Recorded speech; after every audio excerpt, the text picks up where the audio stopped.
is up, ladies and gentlemen? But most of all, you ladies out there, thanks for clicking on another episode of Break the Silence. I am your host, Cyborg, and I'm pumped to be here right now, even though it's been a tough day. The Cleveland Browns, my Cleveland Browns, if you couldn't tell by all the apparel behind me, traded Baker Mayfield, the former first overall pick, former Heisman quarterback out of Oklahoma, to the Carolina Panthers for a fifth-round pick, virtually nothing. And we're going to get into it, and we're going to break this down a little bit here. This one's going to be a little higher on emotion, because if you can't tell, Baker was my favorite player. He's my favorite Brown of all time. So that's why it's been such a tough day for me, because, you know, we've all, if you've ever dated someone and you hit that phase where, for instance, my ex, when me and her kind of hit a spot where we were like, maybe this isn't working out, said, let's take a break. And it's something you hear all the time. Said, let's take a month break, and then in a month, let's revisit it, see what we're feeling. And you know at that moment that things are over, but there's still a little something inside you, like maybe something could happen in that period of time to where it didn't have to be over.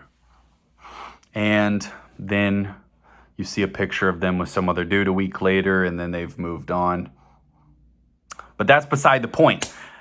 But it's at that moment when you see them with another dude that you truly know that everything is final. When you're looking at this from a sports fan, a Browns fan, a Baker Mayfield fan, the Browns made that trade, and they kind of teased us for a little while. There was a bunch of reports coming out that there was a chance Baker would play with the Browns this year if Deshaun were to get suspended. Now, I am not going to get into Deshaun Watson stuff today, because to be honest with you, as a Browns fan, I haven't fully figured out how to process it.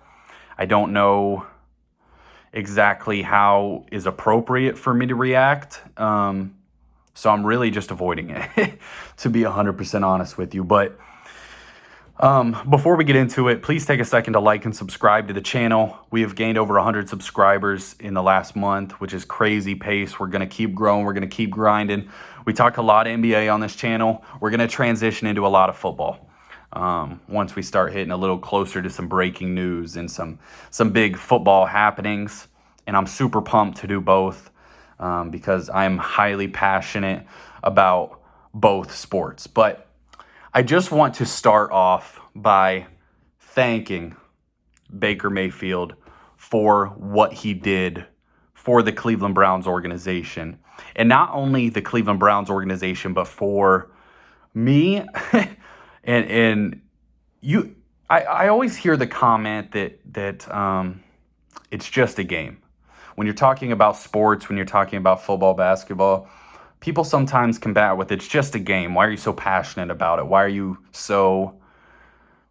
think about it so much? Why do you talk about it? Why do you let it affect your emotions? Things like that. And to me, that's the dumbest comment in the world, because we all have things that are our escapes. You know, some people turn to alcohol, some people it's shopping, some people it's, you know, there's a million different things. For me personally, sports have always been my escape from reality, escape from any difficulties going on in my life, escape from your stresses, anxieties, you know, anything like that. But beyond that, they also bring people together, in my opinion and in my experience. My family, my dad and my brother and a couple friends have this tradition. Every Browns game, we go get lunch, and then we get together and we watch the Browns together. And the reason that that's always been so powerful is that when you're watching a football game or basketball game, any sports game, you go through so many intense emotions. You go through intense excitement, intense disappointment, sadness, frustration, but you go through those together, and you're all rooting for the same thing, and you're all feeling the same way. And you can't say that a lot of times in a lot of things in life, that you're with a group of people and you all have an intense feeling of emotion the same way. And sports are so strong that they bring you together. And Baker Mayfield truly provided some of the most joyful moments as a Browns fan, as a sports fan, that I can remember in my life. The Browns, and a couple moments just stuck out to me in particular. When the Browns first drafted Baker Mayfield, I'll be 100% honest, I didn't think it was the right pick. I was originally kind of on the Sam Darnold train. Clearly was wrong about that. But Baker Mayfield then came in and brought this energy that I hadn't seen in Cleveland in my entire life. The Browns hadn't made the playoffs since 2002, when I was 2 years old. They hadn't even really been that close that many times. The 2 years before Baker were 1-31. And before his pre-draft on the podium, he got up there and said, if anyone's going to turn around this organization, it's going to be me. And daggone it, he did it. And you can hate on Baker however you want. And I always get a lot of hate for being such a big Baker fan. And honestly, I don't give a crap. If you had been a Browns fan and experienced the downs that we had for so long, to finally get someone who came in there with a passion and a dog mentality and a pride and a, kind of winning intangibles, that was such a shock and such an incredible feeling as a Browns fan. A couple moments that stick out to me. When we were playing the Steelers in week 17, and if we win that game, we locked up a playoff spot. And Baker on the final play of the game rolled out. It was I think it was fourth down. Baker rolled out and slid and got the first down, and he got up and did his pumping his arms thing and just went crazy. And as Browns fan, we finally got to know that we finally made the playoffs. And Baker had delivered, and he had so much passion about it. And then in that playoff game, he proceeded to throw for 263 yards, 3 touchdowns, no picks, with a 90.6 QBR, which is nearly a flawless game, and beat Pittsburgh in Pittsburgh for the first time, I think they said, in 17 years. So when people sit there and hate on Baker Mayfield, was he the best quarterback in the NFL? No. But he turned around the worst organization in all of professional sports. And that's truly an accomplishment that few others can boast. Baker, in that same season, he made the playoffs from week 7 to the end of the season, into the playoffs. He was the second highest graded quarterback in the entire NFL. So when you saw Baker at his best, and it wasn't with an elite receiving core. He had Jarvis Landry, Donovan Peoples-Jones, Rashard Higgins, Austin Hooper at tight end. It was not in his elite receiving core. Was graded the second highest quarterback in the entire NFL. That's unbelievable to me. Say what you want. He took the Browns from 1-31 the 2 years before he got there to winning a playoff game in year 3. To me, if you look at any other quarterback, if Trevor Lawrence, not this year, but next year, takes his team to the playoffs and wins a game, you would say smashing success.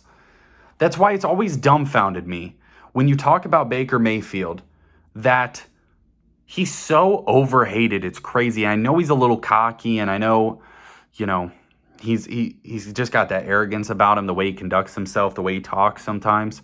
But if you're objectively looking at it, from 1-31 to playoffs in 3 years, you couldn't have asked for better when you drafted Baker Mayfield. What What else could you have expected from him? If you would have drafted some of those other players that were after him, would they have done better? And you look at some of those other guys in the draft, Josh Allen, Sam Darnold, Josh Rosen, Lamar Jackson. Yes, Lamar and Josh Allen have had better careers than Baker so far. But when you look at a city that truly needed someone to come in there with pride and arrogance and a dog mentality, Baker was the guy for Cleveland, Ohio. Josh Allen needed a couple years to develop. He really struggled early on with accuracy and things like that. The Browns have such an aggressive fan base that honestly, I don't know if they would have let him. When you look at Lamar, Lamar is awesome, but he also needed an entire offense built around him. And he got Greg Roman in Baltimore, who was fully willing to buy into Lamar Jackson and say, let's go all out on Lamar. And maybe that wouldn't have happened in Cleveland. Maybe they wouldn't have given him that same opportunity. So as far as the Browns making that draft pick, do I regret it? I don't. Baker led us to a playoff win, and I know that that's not a lot for a lot of organizations. But for the Cleveland Browns, that's everything. The Browns are like that team, or like that person that, grows up, doesn't have much in life, and they finally, get a minimum wage job to where they can afford to move from ramen noodles to McDonald's every night. And then for whatever reason, they think they're too good for the McDonald's, and they start just begging for steaks. And that's what the Browns did. They were a nothing franchise, an embarrassment, a disgrace, the worst franchise in professional sports. Their owner was under investigation. Everyone was being fired. Their coach after coach, quarterback after quarterback. They finally get someone who leads them to the playoffs and leads them to a playoff win. And they then get rid of him because they think they're too good for Baker Mayfield. They think we've reached a point where we deserve better. And that's what truly hurts about it all. The Browns, I believe, will look back and regret this. I am struggling as a Browns fan, knowing how to root for this team with everything that's transpired. Because, to be honest, the feeling of Baker winning that playoff game against the Steelers was better than any feeling that I'll ever get with Deshaun Watson winning a game at quarterback for the Cleveland Browns. Unfortunately, that's the reality. When you pick someone and you watch them grow and you see the pride that they have for Cleveland, and that Baker's been out in the community and provided 1.2 million meals for families in Cleveland, the pride you feel when Baker leads his team to a playoff win is so different than if we trade for Deshaun Watson, he gets suspended for a year, and then we win a playoff game the next year. It's just not going to be the same. And maybe people disagree with me, and maybe Browns fans disagree with me, but that's just how I feel. And those are my honest opinions. Baker was the best quarterback we had since Bernie Kosar in '93. I wasn't even alive. So I just wanted to take this video to kind of talk about some of the thoughts I had as far as Baker, and thank Baker Mayfield for his time with the Cleveland Browns, his dedication, his passion, for rejuvenating the city, for rejuvenating the organization, and for truly turning that franchise around. And I thank him for the moments that I got to cherish with my dad and my brother, and I got to cheer him on, because I truly will always remember a lot of those moments. Some of my favorite moments as a sports fan were provided because of Baker Mayfield. And I guess that's it. Just thank you, Baker Mayfield. And us true Browns fans are going to miss you in Cleveland. Cyber go.